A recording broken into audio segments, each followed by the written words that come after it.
दोस्तों, आप सभी ने श्रीमद् भागवत जी की कथा के प्रथम स्कंद के द्वितीय अध्याय की कथा का आनंद लिया। अब हम सब इस अध्याय में सूत जी से परमात्मा के अवतारों के बारे में जानेंगे। सूत जी सुंदर आसन पर विराजित हैं। उनके सामने सौनक आदि ऋषि विराजमान हैं। सूत जी ने कहना प्रारंभ किया, हे भक्तों, मैं आप लोगों को इस सृष्टि के प्रारंभ का वृतांत सुनाता हूँ। इस जगत के आदि पुरुष परमात्मा ने एक बार लोकों के निर्माण की इच्छा की, जिसके हेतु परमात्मा ने स्वयं आदि पुरुष का विराट रूप धारण किया। आदि पुरुष में 10 इंद्रियां, 5 महाभूत तथा 1 मन था, जिन्हें 16 कलाएं कहा जाता है। 16 कलाओं में परिपूर्ण आदि पुरुष का स्वरूप धारण करके जल में शयन करते हुए योग निद्रा में लीन हो गए। योग निद्रा में जब परमात्मा गहन में प्रवेश कर गए तो उनकी नाभि से कमल रूप प्रकट हुआ। उस कमल पर समस्त प्रजातियों के अधिपति ब्रह्मा जी की उत्पत्ति हुई तथा परमात्मा के विराट स्वरूप आदि पुरुषों के अंगों से अनेक लोकों का निर्माण हुआ। सूत जी कहते हैं कि परमात्मा का वह आदि पुरुष का विराट रूप अत्यंत दिव्य था। योगी जन उस स्वरूप का दर्शन करते हैं। भगवान के उस रूप के हजारों पैर, हजारों जांघाएं, हजारों मुख थे, जिसके कारण वह स्वरूप अत्यंत ही विलक्षण लग रहा था। उस स्वरूप में सहस्त्र सिर थे, हजारों कान थे, हजारों आंखें थी, नासिकाएं थी, हजारों मुकुट तथा आभूषणों से वह स्वरूप विभूषित हो रहा था। परमात्मा के इसी रूप को नारायण कहा जाता है।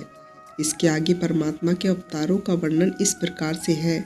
समस्त ऋषिगण, देवता, प्रजाति आदि सभी परमात्मा के अंश अवतार हैं। परंतु जब भगवान स्वयं श्री कृष्ण के रूप में अवतार ग्रहण करने आए तो इसे पूर्व अवतार कहा गया। परमात्मा के अवतार ग्रहण करने के पीछे अनेक लक्ष्य थे। परमात्मा अनंत शक्तियों से संपन्न है।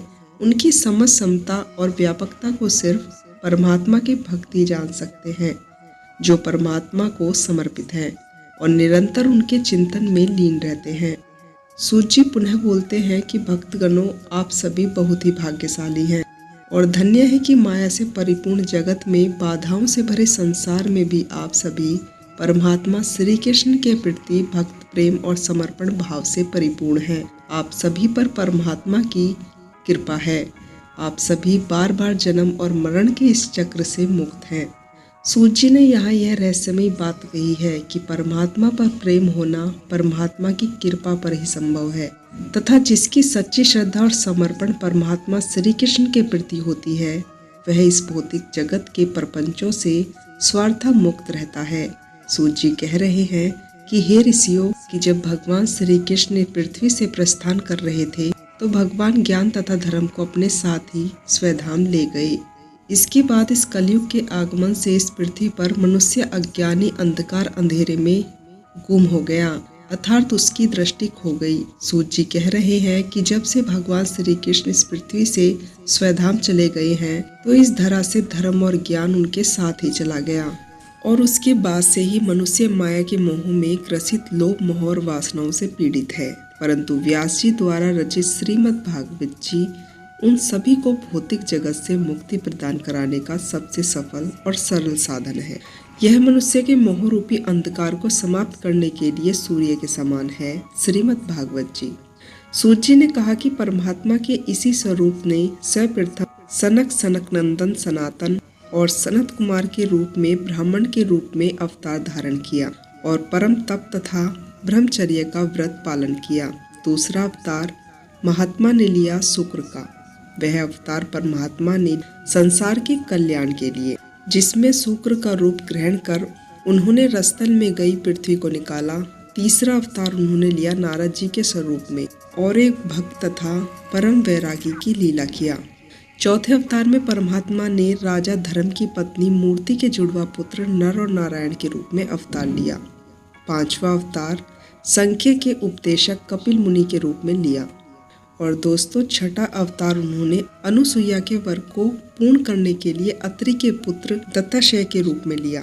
सातवां अवतार उन्होंने रुचि प्रजापति की पत्नी आकुति से यज्ञ के रूप में लिया। आठवां अवतार उन्होंने राजा नाभि की पत्नी मेरु देवी के गर्भ से ऋषभ देव के रूप में लिया। नौवां अवतार उन्होंने ऋषियों की प्रार्थना से राजा पृथु के रूप में लिया।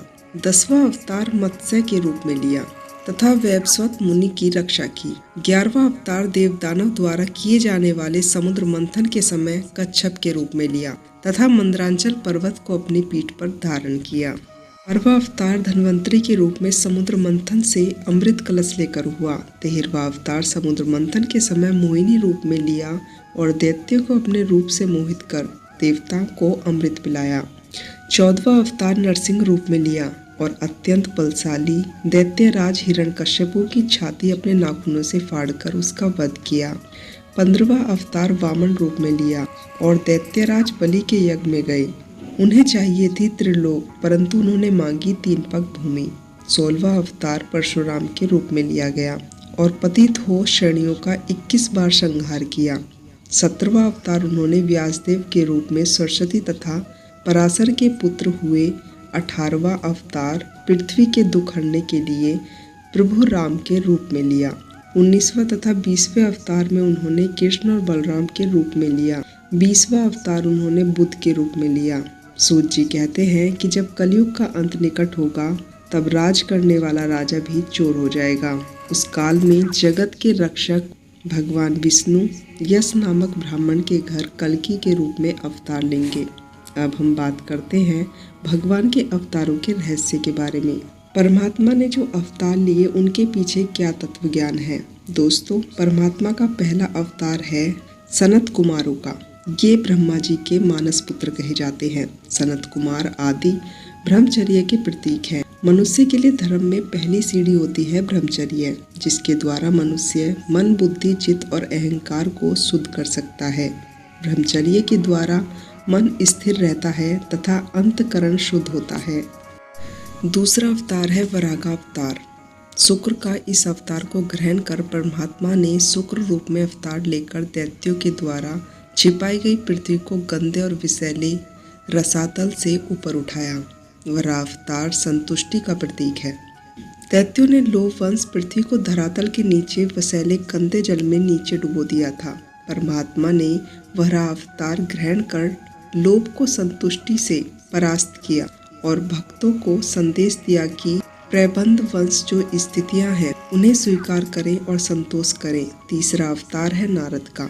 ब्रह्मचर्य जब संतुष्टि की अवस्था को पा लेता है, भक्ति का जन्म तभी होता है। यह है नारद अवतार का रहस्य। नारद जी भक्ति मार्ग के आचार्य हैं। चौथा अवतार है नर नारायण का। जब मनुष्य भक्ति के मार्ग पर चलने लगता है तो उसे भगवान का साक्षात्कार ज्ञान हो जाता है। यह रहस्य है नर नारायण अवतार का। 5वां अवतार है संख्या योग। ये परम आचार्य कपिल देव के रूप में भक्ति के मार्ग पर चलने वाले भक्त परमात्मा को पा लेते हैं। परंतु भक्ति जब तक ज्ञान और वैराग्य युक्त नहीं है तब तक भक्ति में पूर्णता नहीं आती। जब ज्ञान और वैराग्य की दृढ़ अवस्था तक भक्त पहुंच जाता है तब सिद्धि अवस्था अर्थात कपिल जी जैसी अवस्था और संख्या योग की पूर्णता प्राप्त होती है। छठा अवतार है दत्ताश्रय जी के रूप में। तत्व रहस्य यह है कि जब मनुष्य में ब्रह्मचर्य, संतोष, ज्ञान, भक्ति, वैराग्य दृढ़ हो जाता है तब अत्रि और अनुसूया के घर परमात्मा दत्ताश्रय के रूप में अवतार ग्रहण करते हैं। यह छठा अवतार परमात्मा ने ग्रहण किया। यह ब्राह्मणों के लिए है, इनका मार्गदर्शन करते हैं। 7वें अवतार में यज्ञ के रूप में, 8वें अवतार में ऋषभ देव के रूप में, 9वें में पृथुराज तथा 10वें में मत्स्य रूप में। अवतार इस रहस्य को दर्शाता है कि ज्ञान वैराग्य की परम अवस्था के बाद भी मनुष्य अर्थात भक्त का जो मुख्य आदर्श कर्म कर्तव्य है वह प्रस्तुत किया। परमात्मा यह 4 अवतार क्षेत्रीय कर्मों को आदर्श धर्म के बारे में शिक्षा देते हैं। भगवान ने 11वां अवतार कछुए के रूप में ग्रहण किया, जिसकी पीठ पर नास्तिकों और आस्तिकों द्वारा अर्थात दैत्यों और देवों द्वारा मदरांचल पर्वत को मथानी की तरह चलाया गया। 12वां अवतार धन्वंतरी के रूप में, 13वां अवतार मोहिनी रूप में, जिसके द्वारा दैत्यों को मोहित कर परमात्मा ने देवताओं को अमृत पिलाया था। ये तीनों अवतार वैश्यों को शिक्षित करने के लिए हैं। परमात्मा वैश्यों जैसी लीला करके उन्हें मार्गदर्शित करते हैं। 14वां अवतार परमात्मा ने नरसिंह का लिया। परमात्मा नरसिंह के रूप में खंबे को फाड़कर प्रकट हुए। यह पुष्टि अवतार है। अपने भक्त प्रहलाद को दर्शन दिए तथा उसके पिता का उद्धार किया। प्रहलाद के पिता की बुद्धि अहंकारित हो चुकी थी। वह अपने भक्त पुत्र को पीड़ित करता और कहता कि मैं स्वयं इस ब्रह्मांड का सर्वशक्तिशाली शासक हूँ। परंतु उसका पुत्र प्रहलाद भक्त था। परमात्मा पर उसका दृढ़ प्रेम था। उसकी परमात्मा में दृढ़ निष्ठा थी। उसे विश्वास था कि परमात्मा सर्वशक्तिमान है और सभी जगह उपस्थित है।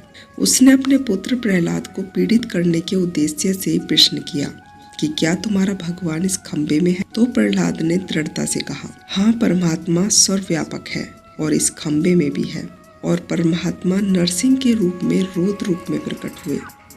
तो प्रहलाद के विश्वास की पुष्टि प्रदान की और उनके पिता को उठाकर अपनी गोद में परमात्मा ने लिटा लिया और उनके पेट को फाड़ कर उनका वध कर दिया और उन्हें मुक्ति प्रदान की। परमात्मा की सर्वव्यापकता का अनुभव पूर्ण समर्पण के बाद ही आने वाला है, परंतु परमात्मा जैसा समर्पण हो जाने पर परमात्मा भक्त के अधीन होकर पुष्टि अवतार ग्रहण करते हैं। परमात्मा की सर्वव्यापकता का अनुभव होते ही आपका व्यवहार सुधर जाएगा। आप किसी पर क्रोध नहीं कर पाएंगे। पाप आपके द्वारा होगा ही नहीं। 15वां अवतार परमात्मा ने लिया वामन अर्थात छोटे बोने ब्राह्मण का और भिक्षा मांगने गए दानवीर दैत्यराज बलि के पास।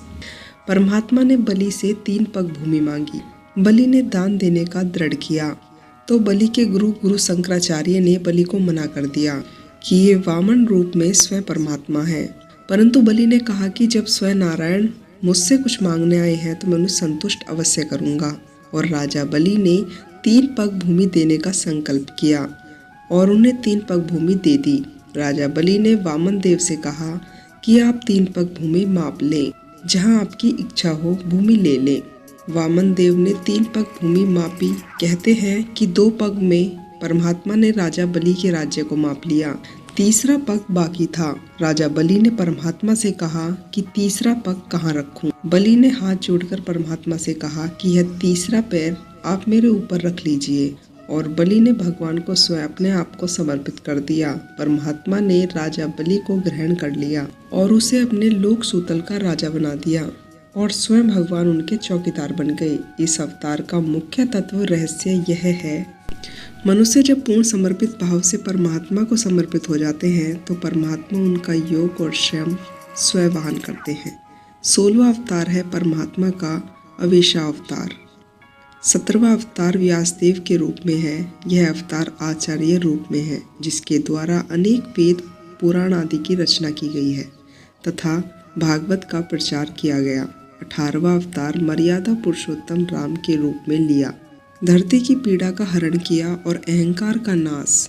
19वां और 20वां अवतार है कृष्ण और बलराम के रूप में। परमात्मा ने यह अवतार परमात्मा का आनंद और प्रेम स्वरूप में है, जहाँ परमात्मा मैया यशोदा के प्रेम के सामने कमजोर पड़ जाते हैं और मैया उन्हें प्रेम की रस्सी में बांध देती हैं। इस अवतार में परमात्मा की लीलाएं दृढ़ हैं। परमात्मा ने संदेश दिया है कि मैं परम शक्तिशाली हूँ, परंतु प्रेम के सामने मैं असमर्थ हूँ। सूत जी कह रहे हैं कि भगवान श्री वेदव्यास जी ने इस श्रीमद् भागवत जी की रचना जो की है, यह परमात्मा की लीलाओं का दृश्य है, उनकी लीलाओं का चित्रण है। यह ग्रंथ भी वेदों के स्वरूप ही है। इस ग्रंथ की रचना के पश्चात श्री वेदव्यास जी ने इसे अपने पुत्र परम वैराग्य में रहने वाले श्री सुखदेव जी को प्रदान किया। उन्होंने इस महान ग्रंथ को गंगा नदी के तट पर बैठकर राजा परीक्षित को सुनाया। महाराज परीक्षित जो निराहार रहकर अपनी मृत्यु की प्रतीक्षा कर रहे थे, उन्हें शुक्र जी ने परमात्मा की लीला रहस्य ग्रंथ का श्रवण कराया। विद्वानों शुक्रदेव जी ने सर्पदंश के शाप से ग्रसित महाराज परीक्षित को यह श्रीमद् भागवत जी की कथा का श्रवण कराया, जिसके फलस्वरूप परीक्षित जी को मुक्ति की प्राप्ति हुई। दोस्तों, आपको श्रीमद् भागवत कथा स्कंद पहले का अध्याय 3 कैसा लगा? अगर आपको यह अध्याय पसंद आया हो तो चैनल से जुड़े रहने के लिए चैनल को सब्सक्राइब करें और मोटिवेट करने के लिए वीडियो को लाइक जरूर करें। तो दोस्तों, मिलती हूँ 4थे अध्याय के साथ। तब तक के लिए आप लोग अपना ध्यान रखें, खुश रहें। जय सनातन, जय श्री कृष्णा।